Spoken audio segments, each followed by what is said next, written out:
네, 연일 청와대 특감반 의혹을 폭로하고 있는 한국당이 이번에는 공공기관장 비비 척벌을 또 묵살한 정황이 있다며 새로운 의혹을 제기했습니다. 이에 따라 민주당도 본격적으로 방어전에 돌입한 모습인데요. 네, 전문가와 정치권 소식 짚어보겠습니다. 배종호 세한대 교수, 김광덕 전 한국일보 정치부장 모셨습니다. 네, 두 분 어서 오십시오. 안녕하십니까? 네. 예, 자, 한국당이 김태우 수사관이 작성한 첩보 보고서의 새로운 내용을 공개를 했습니다. 그러니까 김상현 철도시설공단 이사장이 과거 직원들에게 금품을 갈취했다라는 의혹인데 이게 언제 작성이 됐고 또 언제 보고가 됐는지부터 먼저 좀 짚어보죠. 이제 이사장 임명 관련해 가지고 네.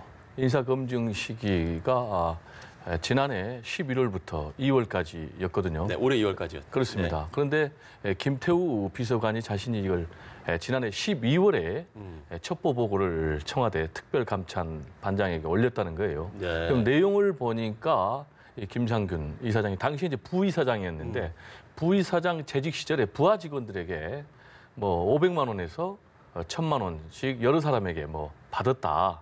이런 이제 첩보를 올렸어요. 예, 예. 그래서 이제 청와대에서 이 부분은 이제 민간 기업을 사찰할 수 없지 않습니까? 청와대 이제 특별감찰반은 대통령의 친척 또는 이제 특수관계 그리고 대통령이 임명한 공직자 등에 한정이 되니까 예. 그래서 인사팀에 넘겼다는 거예요.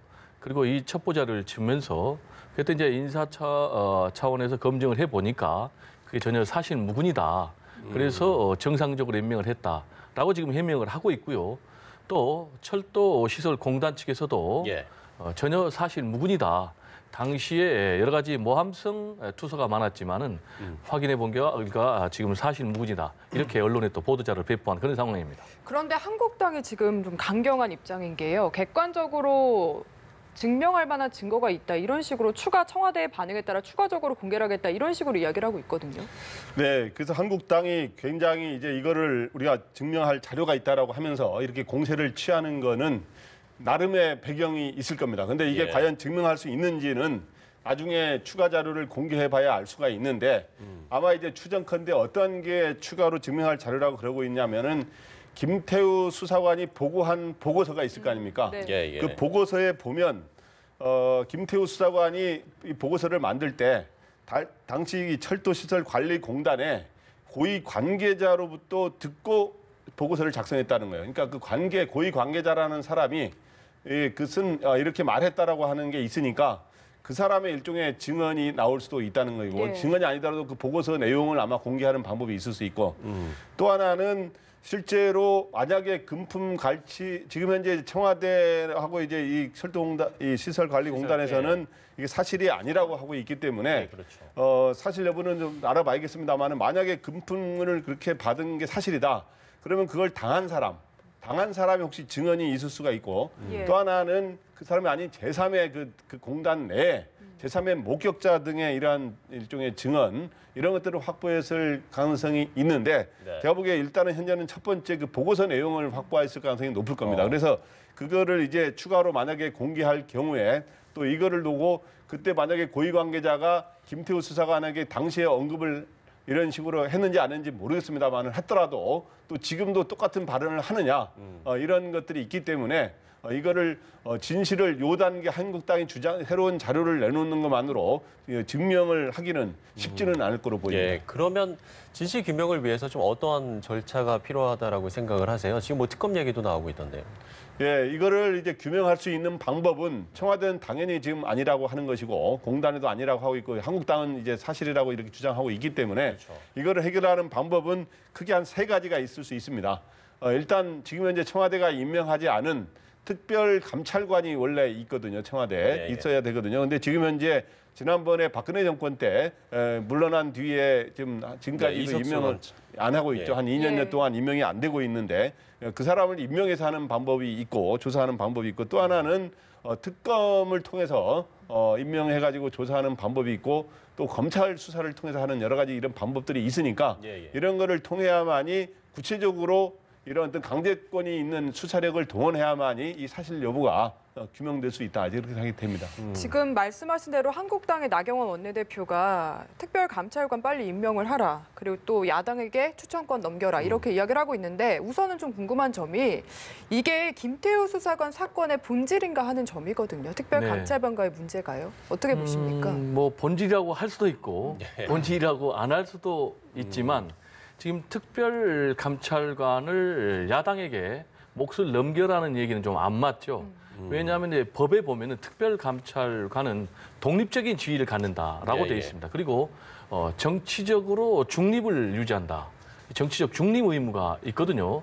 그래서 임명 과정을 어떻게 하냐면은 이제 국회에서 3명을 대통령에게 추천을 해요. 그래서 판사, 검사 경력 15년 이상의 변호사 이런 사람들 중에 3명을 추천을 하면은 대통령이 임명을 하도록 이렇게 돼 있거든요. 네. 이게 아까 말씀드린 대로 정치적 중립 그리고 독립성 때문에 그런데 이걸 이제 야당에게 넘겨라라는 얘기는 이제 전혀 맞지 않고요. 네네. 다만 이 특별감찰관이 중요한 청와대에 대해서 견제 역할을 하는 것은 사실입니다.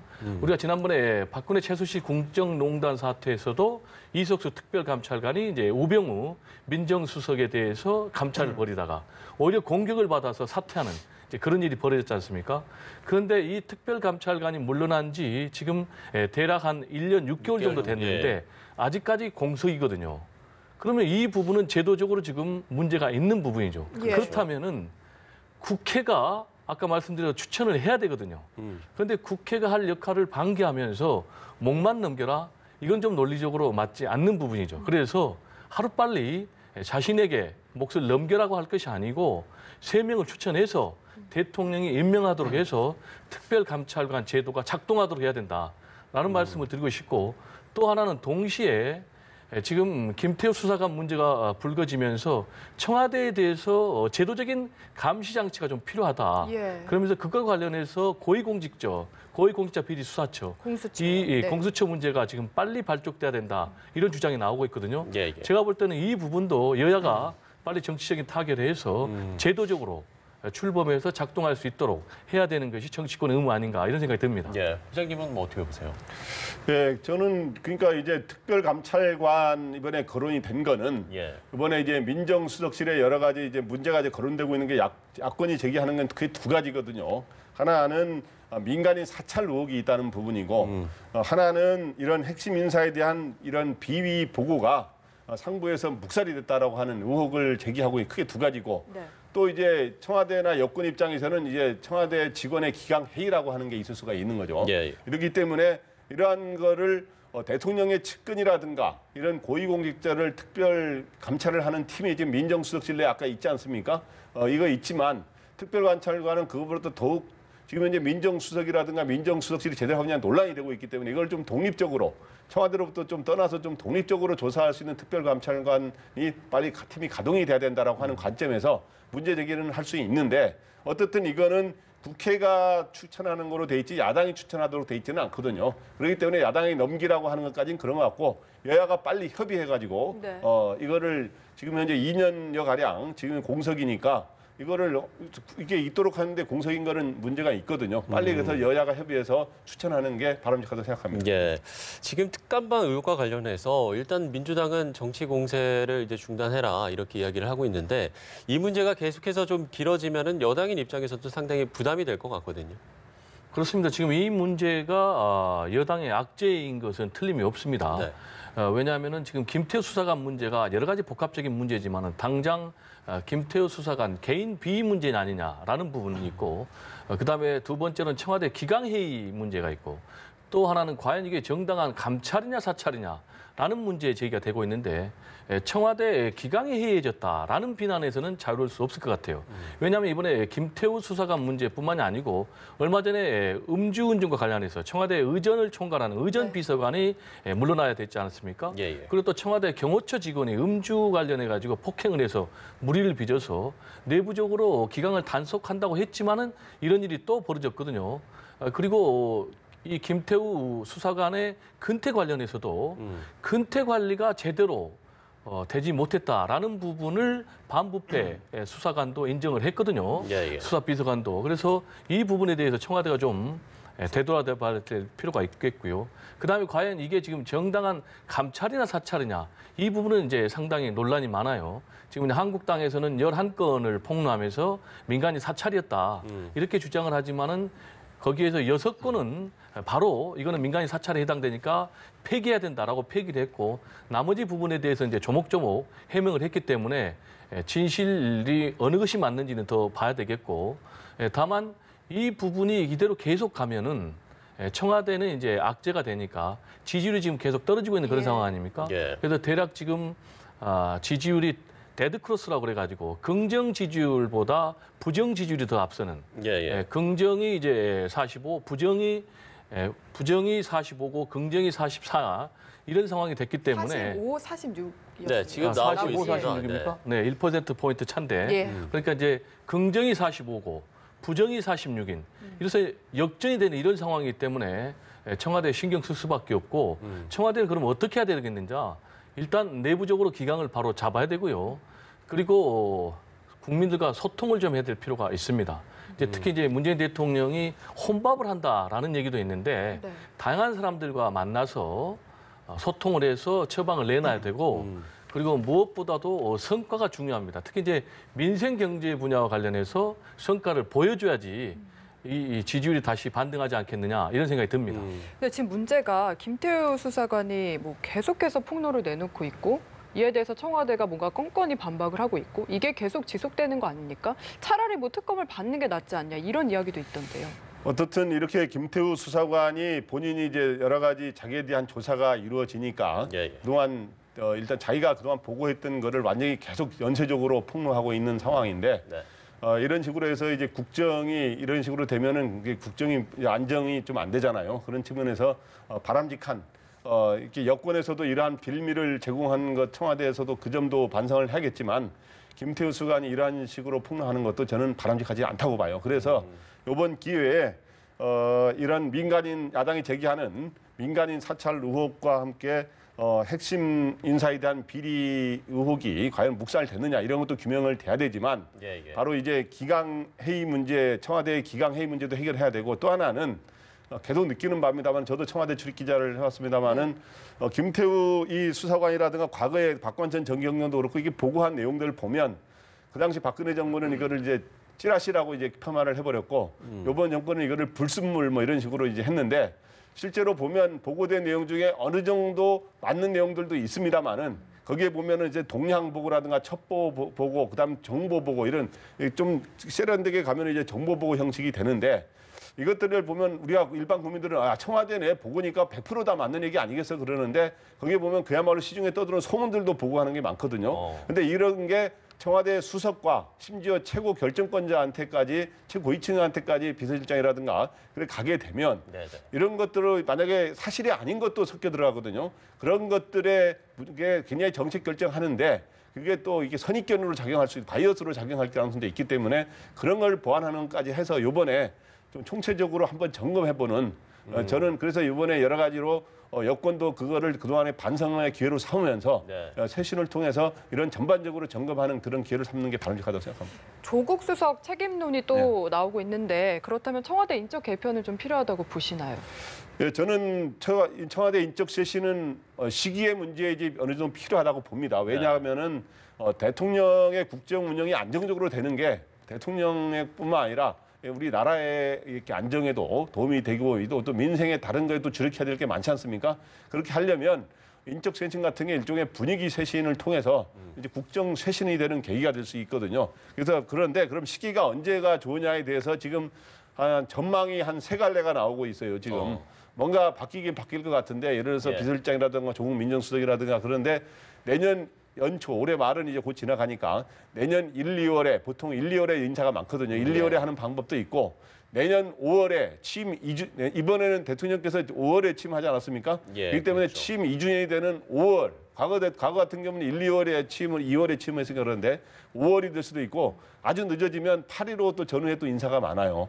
그럼 거기까지 했는데 8일은 제가 보기엔 너무 늦고요. 예. 1월이나 5월인데 그러나 너무 늦지 않게 대통령께서 결단을 해가지고 심기일전의 기회를 삼는 게 오히려 대통령의 국정 운영에 여러 가지 도움이 되지 않나 하는 그런 생각도 한번 해봅니다. 네, 인적 쇄신이 필요하다. 또 시기까지도 얼추 전망을 해주셨는데 교수님께서는 뭐 어떻게 보세요? 인사는 굉장히 중요하죠. 그래서 인사는 만사다 이렇게 얘기를 하지 않습니까?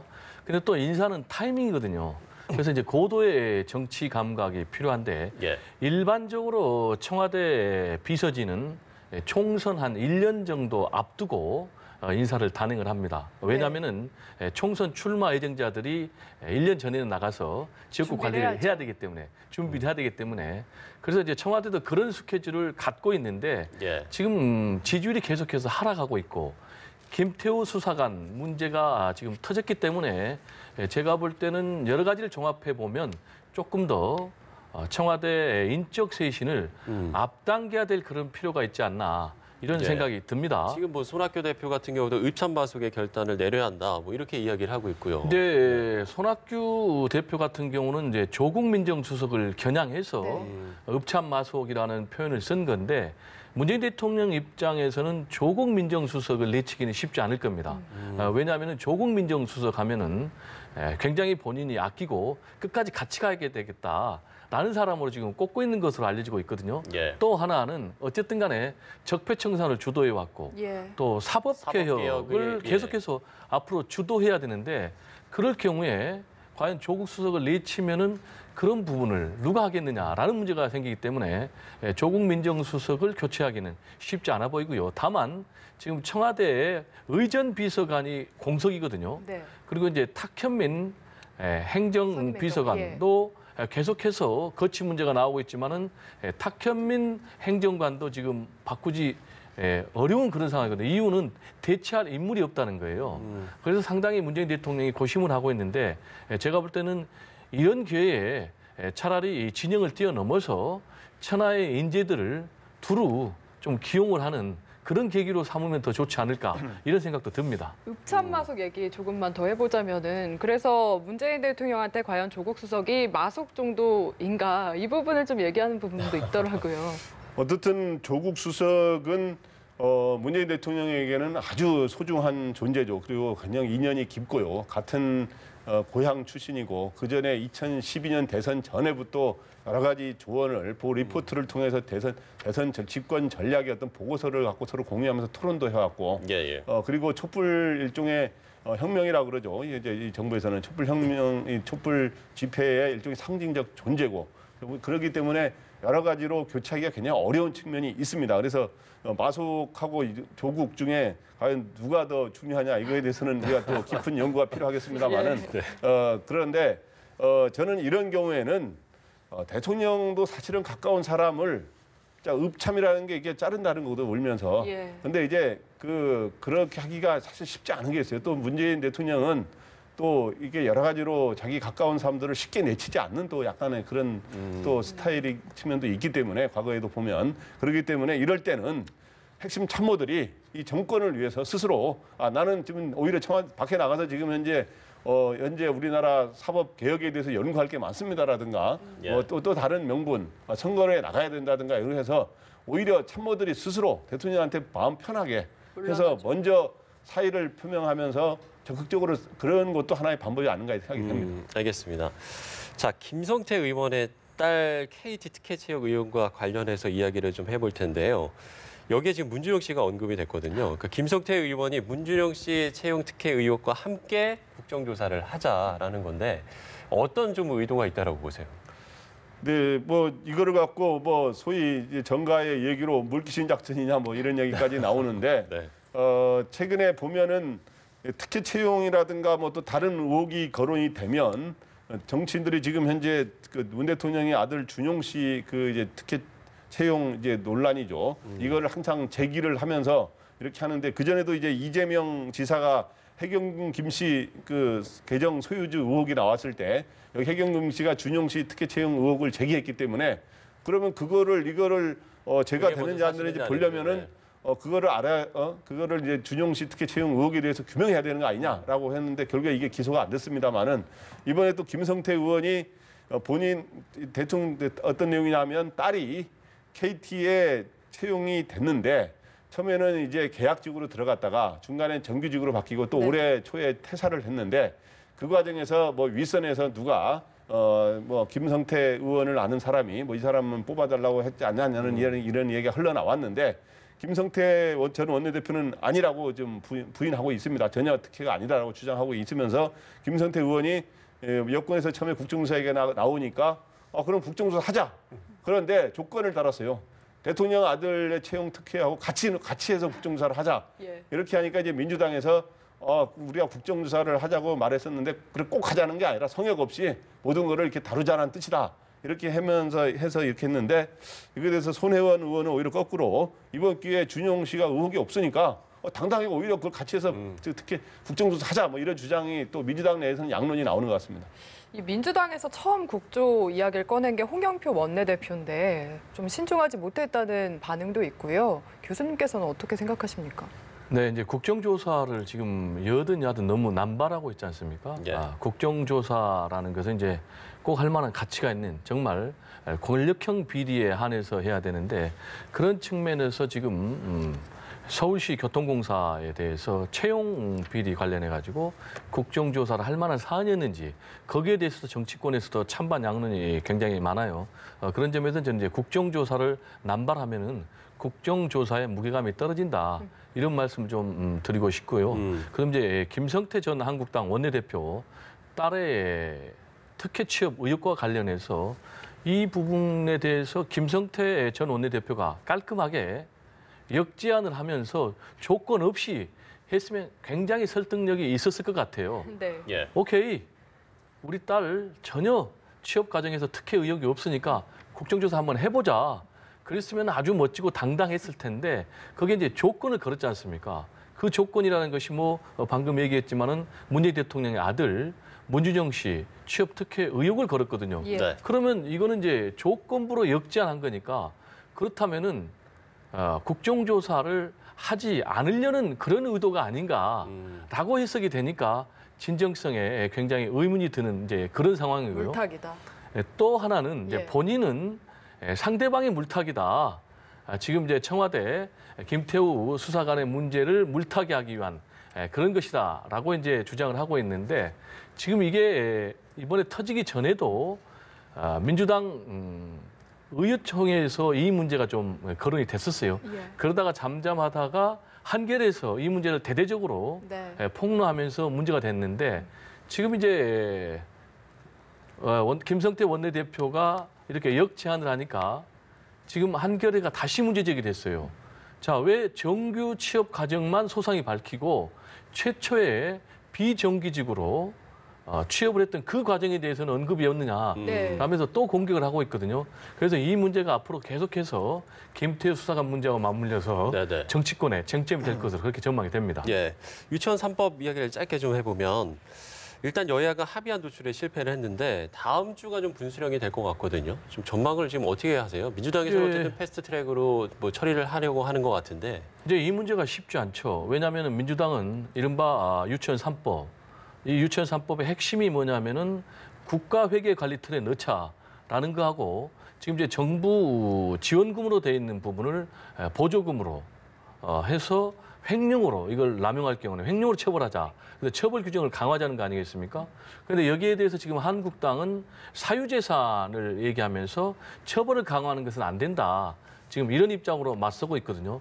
그래서 지금 민주당에서 그렇다면은 한국당에서 협조 안 하면 우리는 바른미래당과 합쳐가지고 예. 상임위에서 5분의 3이 찬성하면은 국회 선진화법에 따라서 패스트트랙으로 처리해가지고 예. 그럼 이제 330일 넘으면은 본회의에서 자동 처리할 수 있거든요. 그 카드를 꺼내 들었는데 문제는 그렇게 된다 하더라도 11개월이 넘어간다는 거예요. 근데 당장 지금 유치원 3법은 처리돼야 될 그런 문제이기 때문에 이런 딜레마가 있는데 이 문제와 관련해서는 제가 볼 때는 이거는 보수와 진보의 문제도 아니고 여야의 문제도 아니고 예. 어린아이들 육성하는 문제 아니겠습니까? 그래서 정말 초당적으로 여야가 빨리 합의해서 처리해야 된다. 이런 말씀 좀 드리고 싶습니다. 네. 네. 오늘 시간 관계상 두 분 이야기는 여기까지 들어보겠습니다. 배종호 세한대 교수, 김광덕 전 한국일보 정치부장과 함께했습니다. 말씀 잘 고맙습니다. 들었습니다. 감사합니다.